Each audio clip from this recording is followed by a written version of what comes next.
All right, and we're back. I want to talk to you on Ne the întoarcem în clasă. DVD or the internet if you're watching this class. We're Salutăm și about pe to cei talk care about sunt în cleanliness, video keeping sau pe clean DVD sau from the book of Leviticus. You pe can see internet. on Deci the acum am vorbit despre PowerPoint curăție that the sau way of holiness sanitație, involves sanitation reguli sanitare and și vom vedea sanctification. și pe ecran Very close words. calea Sanitation sfințirii, and sanctification. So, pure sanitație bodies și and sanctificare, pure cuvinte un souls. pic similare. This is the Deci place trupuri where I'm supposed curate to și tell suflete college students curate, to keep clean, particularly sanitare, the men reguli who sanitare happen to și live in reguli de situations with other men. sfințire Cleanliness, sanitation, și cum să trăim în diferite situații cu pure alți bodies oameni and sau în viața de sanctification. zi cu zi în Hey, I've natură. been in women's Deci trupuri dorms. curate I și get fed a lot trupuri, better there. The place pardon, smells a lot nicer. suflete curate. Sorry, I've Am been in fost în some really dormitoare nice de guys places too. But for the băieți și most de part, fete that's și la about fete a miroase mult 20% mai frumos proposition. și mai curat. It's just basically when you're okay. Anyway, clean food, chapter 11. Clean bodies, chapter 12 to Vom vedea și 13. despre mâncărurile Clean curate în clothes, capitolul clean 11, relations, and then clean nation. haine curate, capitolul It's 14, interesting that they start with food. relații Like curate if și you can, contacte, capitolul 15 if și you handle your națiuni food right, curate, capitolul then your 16. body's better situation. Deci dacă Seems like you, te ocupi de it works from the mâncăruri să God fie is curate, atunci trupul va fi is showing într-o something condiție from mai the bună, inside într-o situație out. mai bună. Process from the inside out. What you eat determines a lot about who you are. Dumnezeu Clean bodies. lucrează You are what întâi you la eat. Isn't that what it interior says? pentru You are a what you eat. Someone said influența that, right? exteriorul. You are what Ești you ceea ce eat. mănânci, Okay. spunea o publicitate sau nu știu cine spunea Now, asta. Ești ceea ce sin mănânci. is like I know that there's certain things. Now here it is. Like, what ways can I sin? And you've all done this, so I Ce don't este have to ask you to păcatul? practice this because you've all done it like this. You've Sunt multe all either feluri de digressed păcat. or deviated, which means Toți I ați fall păcătuit în short diferite or feluri went și out o of the way. știți. I fall short. I A digress. devia de la You know, I should cale be here, înseamnă but I'm că not acting noi like that. I'm cădem acting like this. I should act 52, de la standardul but lui I act like Dumnezeu. 4. So, anyway, transgression or going overboard, I go Poate ar too trebui far. să You know, you can do the right thing to a certain point and do too much of the right thing. Yes, you can. You can do too much of the right thing. sau trebuie să faci lucrurile într-o anumită direcție și faci The next thing is ceva direct. There's the greșit. next thing, there are Mergi different într-o levels. direcție greșită. I Asta directly înseamnă affront, I make a păcatul aici challenge to cu God. ideea de deviere. Direct affront, wickedness, Un alt challenge to God. punct And the aici, third one is the sin with a high hand, the presumption. nelegiuire. This is Numbers 15, the rebellion. I want something. I want something. Sau în numere And I 15, want something vedem without acolo paying the price for it. că cineva John vrea ceva and James had și their mom ask Jesus nu vrea if să they could plătească have prețul two pentru ceea ce seats dorește să by aibă. his side, left Ioan and și right Iacov in i-au cerut eternity. mamei Now, lor that's să not necessarily se sin, ocupe pentru ei but să you ceară don't cele really două understand the scaune. price that has Asta to nu e be neapărat paid to get to those păcat, places. And Jesus said, dar really? nu înțelegi Do you prețul ce think trebuie you plătit can pentru a avea survive the ceva. baptism of pain Și Iisus that le-a you might spus have to go acolo, through to get there? credeți Oh, că yeah, we're puteți capable. trece prin He said, well, botezul I've got suferinței? news for you. Two things. Good news, Ei au zis, bad da, news and bad putem, news as putem far bea as acel this goes. pahar. Yep, there's going Și to be Iisus le-a pain, spus, and am the other două bad vești news pentru is you can't voi. have those places because they're Două designated for vești somebody rele, da, else. va fi But the sin with suferință a high și, hand, raising your fist to God, da, puteți avea acel raising loc al your fist to suferinței. God. It's like Și defiance, presumption, defiance. imaginea I păcatului want aici heaven, but I este don't want a că îți relationship ridici with God. pumnul This is spre the Dumnezeu atheist's și great îl cry, or the I want heaven, but I don't want to have a provoci pe relationship with God. I don't Dumnezeu. even want to believe that God actually exists, you know. But that's kind of interesting. Și So ateul spune, nu cred că Dumnezeu ways, există și dacă există, vreau să mă cert cu El. These are the ways that it happens, you know. So, Deci nu vă categorisiți prea mult păcatele, nu analizați prea mult în sensul de fiți prea ocupați cu... Dar aici este o categorisire biblică. În fine, cum se proceda în cazul leprei? Preotul trebuia să se ocupe, să analizeze și dacă era mai adâncă rana decât pielea și distrugea hainele. Deci acești oameni stăteau la templu vedeau prezența lui Dumnezeu, mâncau mâncăruri bune, carnea care se aducea și care nu se ardea de tot. Preoții o mâncau, dar aveau și partea aceasta, preoții, care era mai puțin atrăgătoare. Întâlneau oamenii cu lepră și îi analizau și nu se îmbolnăveau. Și înainte să întrebi de ce nu pot și eu să fiu preot, să fiu în prezența lui Dumnezeu, să mănânc carne, dar ai și partea asta, că preotul trebuie să examineze lepra, trebuie să se apropie de acel om care avea lepră și analiza. Înainte să existe ochelari sau microscop, el trebuie să analizeze este acolo negru sau alb în mijlocul rănii, că dacă e ceva negru, un păr alb sau dacă e un păr negru, asta e o mare problemă, o diferență acolo. Diferența între lepră și ceva ce nu e lepră. Deci lepra este foarte contagioasă și preotul trebuie să apropie foarte, foarte repede, foarte aproape. Deci, preotul venea în contact cu ceea ce este necurat și cu ceea ce sunt bolnavi. Și el era cel care îi pronunța pe oameni curați sau necurați. Și dacă această lepră chiar mânca și pereții, ca să vă dați seama de puterea distrugătoare a bolii acesteia, a leprei. Și dacă era o lepră pe haine, pe persoane, preotul analiza și lua decizia ce se face mai departe. Și dacă iei niște țesut, o haină și o pui pe jos și o lași nemișcat acolo și într-o locă cu umiditate, uneori acea haină poate să aibă mucegai și atunci nu mai e ce face cu ea. Și aceea aproape că este lepră. Acele bacterii de mucegai sunt foarte asemănătoare cu bacteriile de lepră. Și când vezi astfel de haine,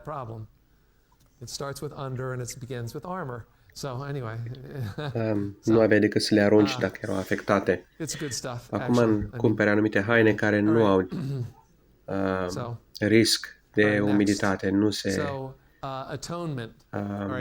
prinde mucegaiul de ele. Deci interesant să ai astfel de haine. Continuăm în capitolul 16, se vorbește despre ispășire. La noi chiar mâine este Yom Kippur și ispășirea vorbește despre restabilirea intimității cu Dumnezeu, iar Yom Kippur se referă la faptul că este o sărbătoare când se sărbătorește ispășirea și vorbește despre Noe și corabia lui Noe, despre faptul că am fost scăpați. Și vedem acolo ispășirea era o capră care era folosită ca jertfă și vorbește despre păcatul acoperit de sânge. Și cineva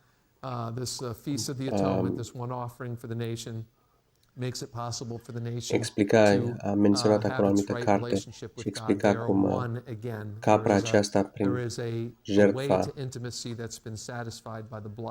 caprei restabilea intimitatea și părtășia cu Dumnezeu prin jertfa animalului și sângele animalului care se vărsa pe altar. Erau două capre. Una era jertfită, națiunea sau reprezentanții națiunii își puneau mâinile peste o capră și o capră era alungată în pustiu. Și vorbește despre faptul că păcatele tale sunt aruncate departe, iar o alta murea, era jertfită. Deci, aici vorbește despre faptul că și tu trebuie să te ierți pe tine însuți, să uiți păcatul, pentru că Dumnezeu îl uită, Dumnezeu l-a plătit. Și imaginațiile noastre sunt foarte puternice și lucruri pe care le-am făcut poate acum 5 sau 10 sau când aveai 2 ani sau când aveai 10 ani. Și Poate îți aduce aminte de anumite lucruri. Sau poate părinții tăi tot amintesc că ai făcut ceva și tu nu-ți amintești. Dar o capră era jertfită, murea, iar cealaltă, păcatele erau pronunțate asupra ei și era dusă în pustiu și alungată. Și păcatele noastre sunt îndepărtate de noi, așa că de departe este estul de vest. La fel de departe sunt îndepărtate păcatele de la noi și aruncate în marea cea mai adâncă. Deci asta era o lecție pentru Israel, pentru a indica faptul că păcatele sunt îndepărtate de la fața lui Dumnezeu și nici noi nu trebuie să ne mai amintim de ele și să mai ne gândim, pentru că Dumnezeu îndepărtează păcatele. Estul și vestul niciodată nu se întâlnesc. Sunt îndepărtate de la noi pentru totdeauna. Deci, prin jertfa lui Iisus Hristos, suntem în mod desăvârșit spălați de păcat. Păcatul este înlăturat pentru totdeauna. Iar sărbătoarea părtășiei este Paștele, vorbește despre moartea lui Hristos în Corinteni 5:7. Sărbătoarea în aprilie vorbește despre Exodul, în cartea Exodul, despre faptul că îngerul a trecut prin Egipt și nu a ucis întâiul născut, acolo unde era sângele pus pe ușiorii ușii. Vorbește despre pâinea nedospită și despre un mers sfânt al credinciosului, 1 Corinteni 5:8. Iar drojdea vorbește despre alterare și un simbol al păcatului. Și tot în aprilie era această sărbătoare. Apoi primele roade vorbește despre învierea, 1 Corinteni 15:23. Tot în aprilie era sărbătoarea aceasta. Și cincizecimea este simbol al coborârii Duhului Sfânt. Vedem în Faptele 2:4 și aceasta era în iunie. 50 de zile după Paște. Și oamenii Israelului se strângeau în Ierusalim pentru cinzecime. O întrebare din sală. Paștele. Cineva a întrebat ceva despre Paște. Care sărbătoare era? Și Dumnezeu le-a dat aceste sărbători poporului Israel pentru ca ei să înțeleagă anumite simboluri cu privire la lucruri care urmau să se întâmple în viitor în Hristos. Și aceste sărbători vorbeau despre faptul că sunt puși deoparte și că au realități spirituale.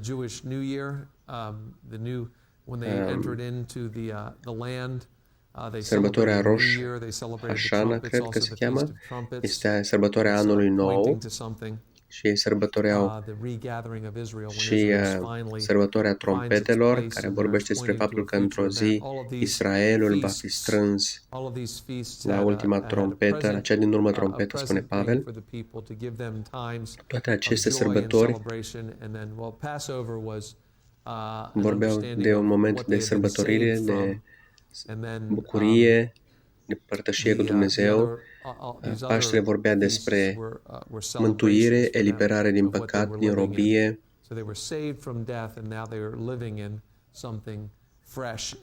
Și că erau scăpați de moarte și că acum aveau o realitate nouă și o viață nouă. Sărbătoarea corturilor vorbește despre faptul că ei construiau corturi și aici vedem în Ierusalim corturi. Oamenii trăiau în corturi și să-și aducă aminte cum era când era un deșert și era o aducere aminte despre acea perioadă.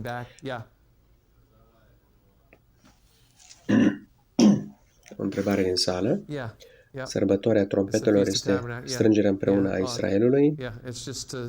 It's a reminder that Israel wandered in tents in the wilderness for all those years. It's just like Well, we have the convention. We have tents out there at convention there, the booths. There you go. That's our Feast of Tabernacles. Varieties of different food out there. Sau sărbătoarea corturilor, când se strângeau împreună și stăteau în corturi. La fel avem și noi conferința o dată pe an, când avem astfel de corturi cu mâncare, dar nu, la conferință nu se doarme în corturi, dar sunt corturi cu mâncare unde oamenii au părtășie și mănâncă.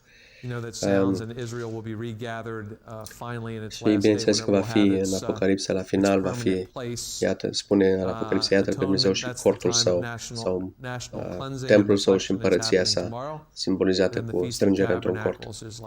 Și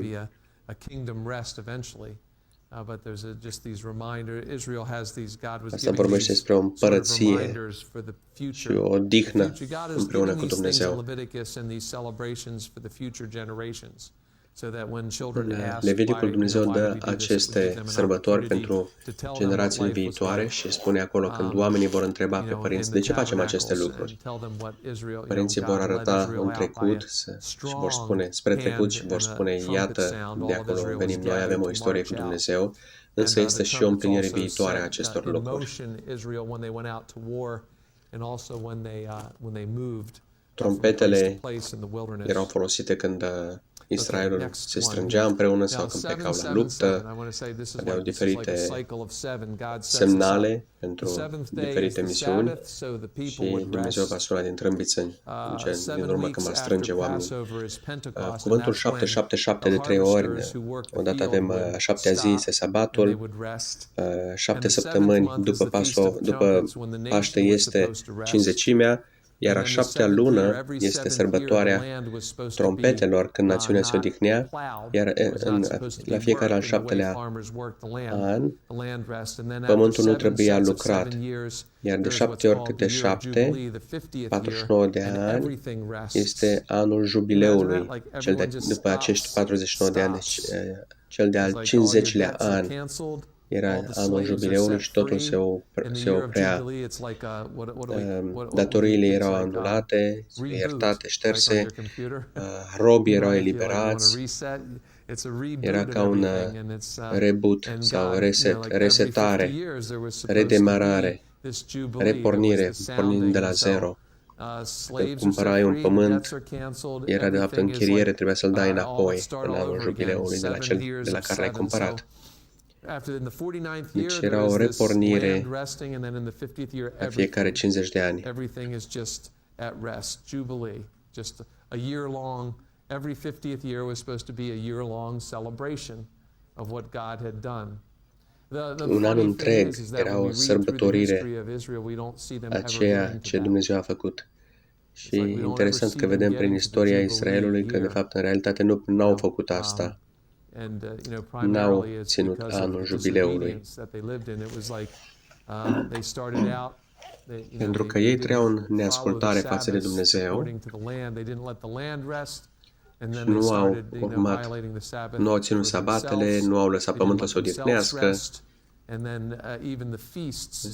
călcau sabatul cu privire la muncă, cu privire la sărbători, iarăși nu țineau sărbătorile cu regularitate și niciodată nu au ținut cu adevărat jubileul. Nu vedem deloc în Scriptură că Israelul a ținut jubileul, sărbătoarea jubileului, așa cum spunea Moise.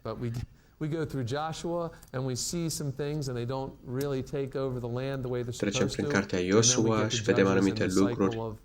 De exemplu, nu au alungat toți dușmanii, nu au luat tot pământul pe care trebuiau să-l ocupe. Și vedem că foarte repede Israel uită lucrurile pe care Dumnezeu le-a făcut pentru ei. Și Israelul începe să piardă această relație cu Dumnezeu și nu au hrănit această relație cu Dumnezeu și s-au plictisit foarte repede de prezența lui Dumnezeu. Și poate și noi la fel, în biserică suntem acolo, ne așezăm, avem o frunte încruntată, suntem stresați, ne gândim la fotbal și nu ratăm să ne uităm la echipa favorită la televizor. Și apoi criticăm pe israelieni și spunem, uite câte minuni au văzut și totuși n-au crezut. Și uite câte a făcut Dumnezeu pentru ei și totuși s-au răzvrătit. Da? Și noi suntem la fel în realitate. Deci hai să le dăm o pauză la israelieni de la-i judeca, pentru că nici noi nu suntem mai buni. Aici este șofarul sau o trompetă care se sună și în mod normal trebuia să se sune din șofar și să anunțe jubileul, sărbătoarea jubileului, dar n-am auzit, nu vedem în Scriptură, nu citim că au făcut asta, că au sărbătorit anul jubileului. În Cartea Numeri vedem o prezentare generală întâi. În pustie. Așa se mai numește cartea asta, în pustie. Astea sunt primele cuvinte din carte și vedem cum Dumnezeu se mișcă împreună cu poporul prin deșert timp de 40 de ani. Și ei vor intra în țara promisă și vor avea niște victorii extraordinare și Iosua va conduce națiunea, dar va dura un pic și după aia se vor îndepărta de Dumnezeu și chiar aici Dumnezeu ne dă cortul întâlnirii. Dumnezeu vine în mijlocul cortului, ei văd prezența lui Dumnezeu, dar totuși se îndepărtează de Dumnezeu. Și vedem aici în Cartea Numeri numărarea poporului și numărarea jertfelor. Și vedem acolo explicații cum, de exemplu, erau 603.550 de bărbați și cei pe care au mai mult de 20 de ani sunt numărați și înseamnă că poate erau cel puțin 1 milion și ceva dacă aveau soții și copii. Iar a doua oară sunt numărați în Numeri 26, 51. Și sunt un pic mai puțini acum, 601.730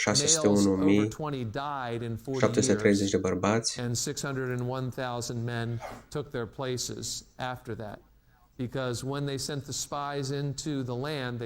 Și când au trimis spionii în deșert, s-au întors cu informații negative și Dumnezeu a spus, da, veți fi 40 de ani în deșert. Dacă ați fost 40 de ani spionare și n-ați mers prin credință, deci vreo 600.000 au murit în deșert acolo. 603,548 will die. 2 will live. Who are those 2? Who knows? Come on. Și doar 2 au supraviețuit din primii 600.000 cu 40 de ani în urmă. Deci singurii 2 care au supraviețuit sunt Iosua și Caleb, pentru că ei au avut un alt spirit, un alt duh. Deci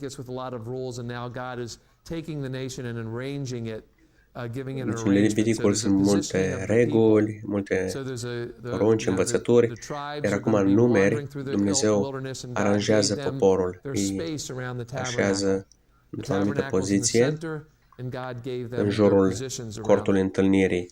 Vedem în capitolele de la 1 la 4 cum erau așezate semințiile în jurul cortului întâlnirii. În capitolele 5 și 6 ei primesc precepte sau învățături specifice cu privire la curăție, cum să se ocupe de toalete,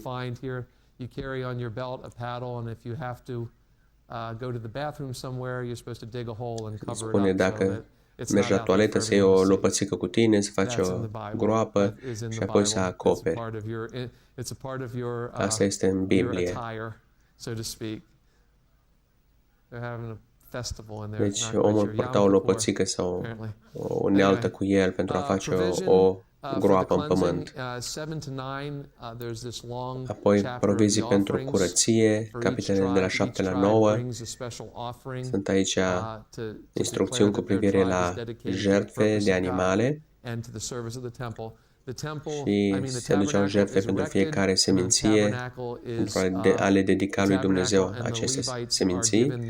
Apoi vedem capitolele 9 și 10, călătoria spre țara promisă.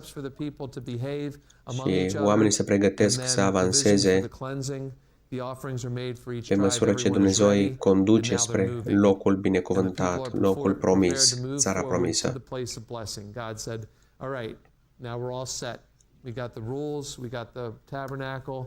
Deci acum Dumnezeu spune, gata, suntem pregătiți, avem toate regulile, avem corturile, strângem corturile și avansăm și ei se apropie de țara promisă.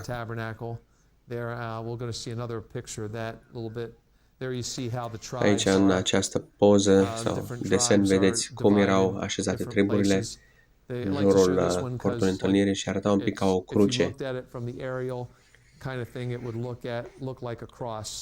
Dacă ne uităm de sus, triburile mai mici erau în lateral, sus și lateral, și tribul cel mai mare jos.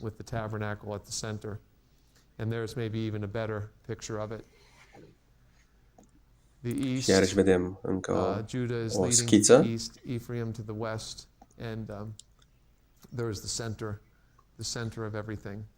Iuda este în est.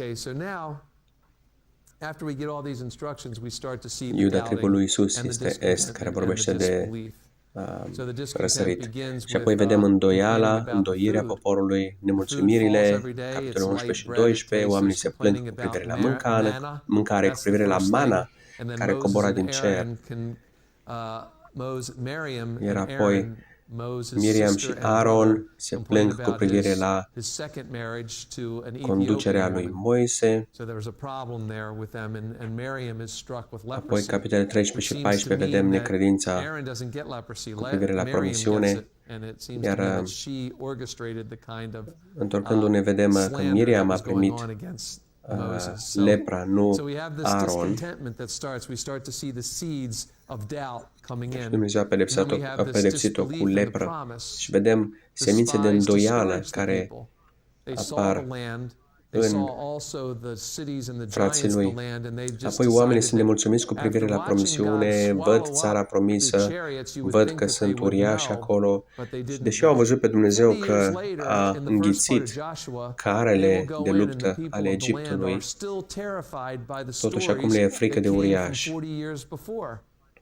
Deși oamenii din țara promisă sunt îngroziți de frică, că au auzit ce s-a întâmplat Egiptului, doar Iosua și Caleb sunt de partea lui Dumnezeu, pe când ceilalți sunt în necredință. Capitolele 13 și 14 vedem asta.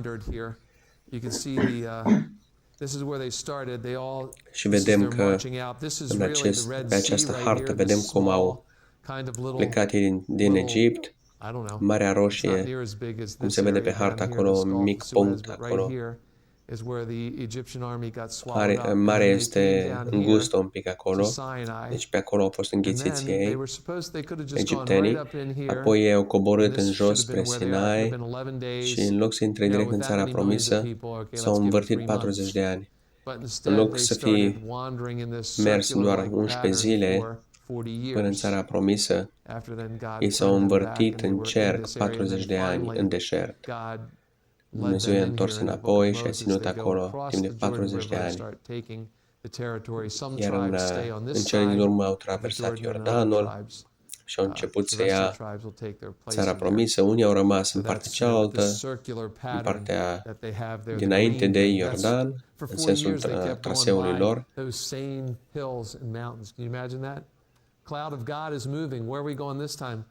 Timp de 40 de ani au văzut aceleași dealuri și coline și mici munți.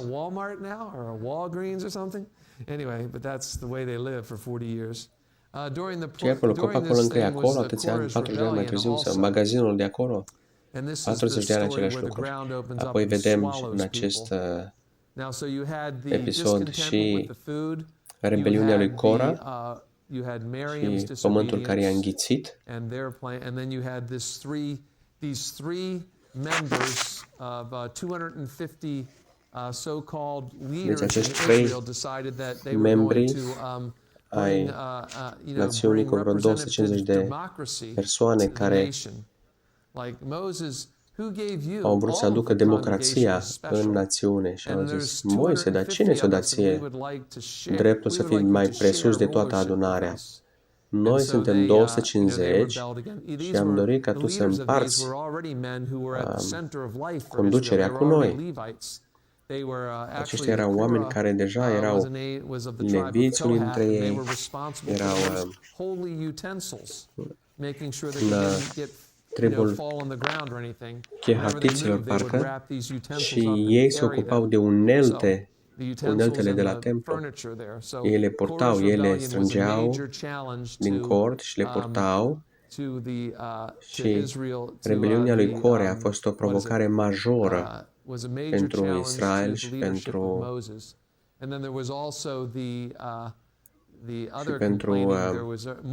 conducătorii care conduceau împreună cu Moise.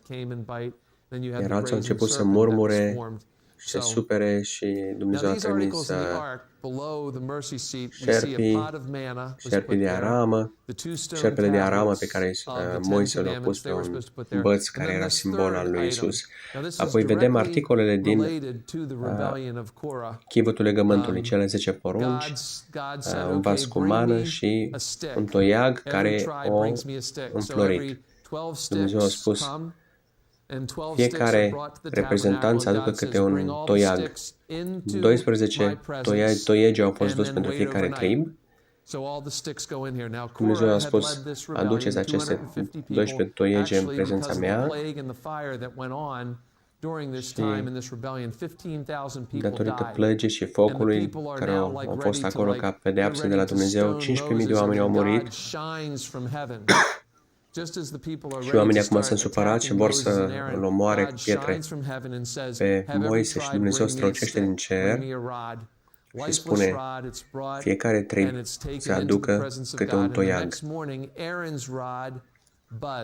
Și toiegele sunt aduse și doar toiagul lui Aaron înflorise. Vedem în numeri 17. Și vedem aici o reprezentare interesantă, extraordinară, cum Dumnezeu vorbește și își prezintă autoritatea.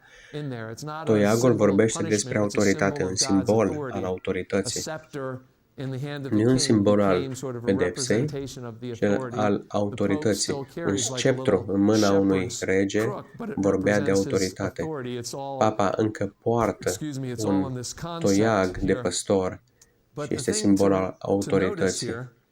Deci, aici este acest concept de autoritate, când vedem cele 12 toiege și vorbește despre frumusețe, faptul că toiagul a înflorit.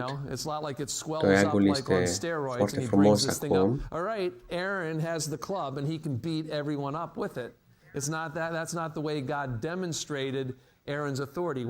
Și nu înseamnă acum că Dumnezeu a zis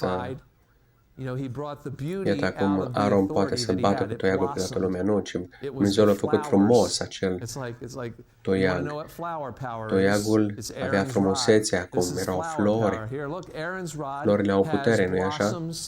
Deci toiagul lui Aaron avea flori și avea chiar și roadă, avea și fruct în floare. Deci floarea aduce roadă. Roada nu este produsă prin a bate pe oameni cu un toiag, ci roada este produsă prin înflorire și înmugurire prin puterea lui Dumnezeu. De unde știm că cineva are autoritate cu Dumnezeu? Pentru că are o frumusețe care vine de la Dumnezeu. Și Dumnezeu face toate lucrurile minunate de dragul Său însuși. Deci, frumusețea vine din autoritate și frumusețea iese din interior spre exterior, din toiag. Și roada este un rezultat al adevăratei autorități. Cineva care are autoritate adevărată, acela hrănește pe alții. So that's just a little object lesson there. So the disputes, the old generation dies off. We have the chorus rebellion. Lucru interesant, o lecție interesantă cu privire la toiag. Apoi dispute. Vedem că generația dinainte moare. Vedem rebeliunea lui Cora, șerpii care mușcă. Vedem Balaam și măgarul său și vedem numărarea poporului. Acestea sunt rebeliuni care sunt descrise în Cartea Numeri. E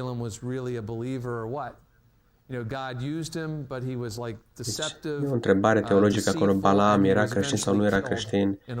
Eu personal nu cred că era născut din nou, nu era, adică mântuit. El era înșelător. Era un profet fals și s-a pus împreună cu moabiții ca să blesteme pe Israel.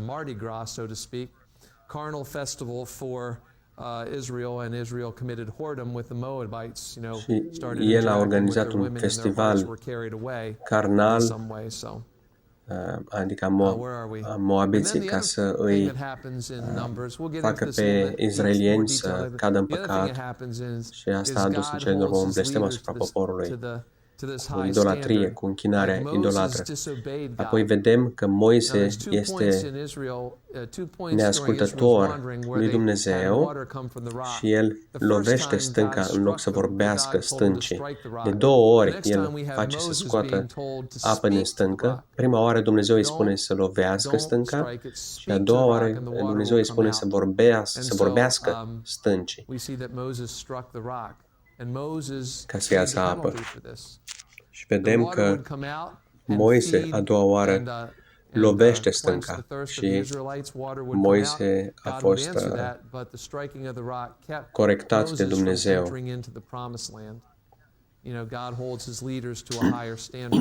Și din cauza aceasta Moise nu a intrat în țara promisă. Dumnezeu își ține liderii responsabili cu un standard înalt de responsabilitate. La fel cu Adam și Eva au avut o poruncă pe care n-au ascultat-o și au fost responsabili. Și Moise, fiind mânios, a lovit stânca. Și chiar de 2 ori a lovit stânca. Și o strigat, să aducem noi, putem noi să scoatem apă din stâncă, voi, încăpățânaților. Și apa a ieșit totuși din stâncă, dar Dumnezeu i-a spus, bine, ei lor le dau apă, dar tu ești în mare problemă acum, pentru că nu m-ai onorat, n-ai ascultat, n-ai făcut ce trebuia să faci și acum nu vei intra în țara promisă. Și asta l-a întristat pe Moise și el a menționat asta eșecul lui. Și chiar odată i-a cerut lui Dumnezeu, vreau să intru în țară, și Dumnezeu a spus, nu mai vorbi despre lucrul ăsta, nu vei intra în țara promisă, te voi lăsa doar să o vezi de departe și acolo vei muri. Vei vedea țara promisă, dar nu vei intra în ea. Deci Moise ajunge, de fapt, să intre în țara promisă mult mai târziu. În Evanghelii îl vedem pe munte împreună cu Ilie și cu Isus pe muntele transformării la față.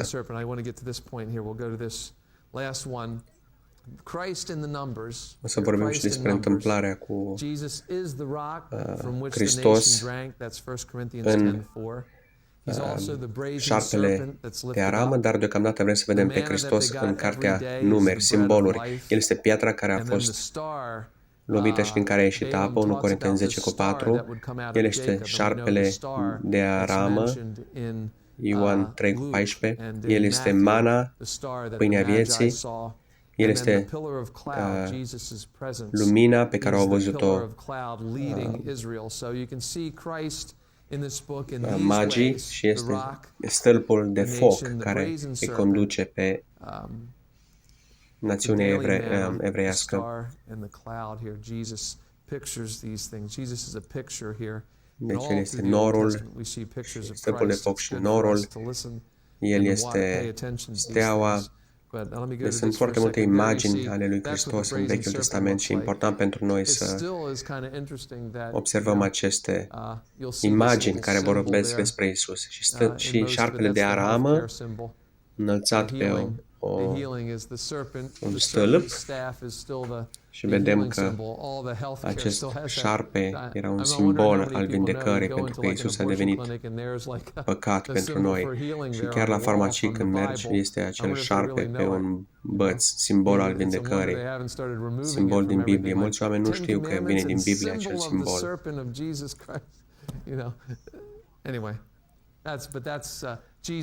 Unii înlătură cele 10 porunci din spitale acum în America, dar încă mai au acest semn acolo și nu știu că vorbește despre Isus. Și când oamenii erau mușcați de șerpi și se uitau la șarpele de aramă, doar uitându-se erau vindecați. Și la fel, asta ne vorbește despre credința în Isus. Cine se uită la Isus este vindecat de otrava care este în jurul nostru. Poate sunt oameni în jurul tău care te mușcă din toate părțile, dar dacă te uiți la Isus, ești vindecat. Și încheiem cursul în seara asta. Vă mulțumesc pentru atenția voastră, că ați participat la curs.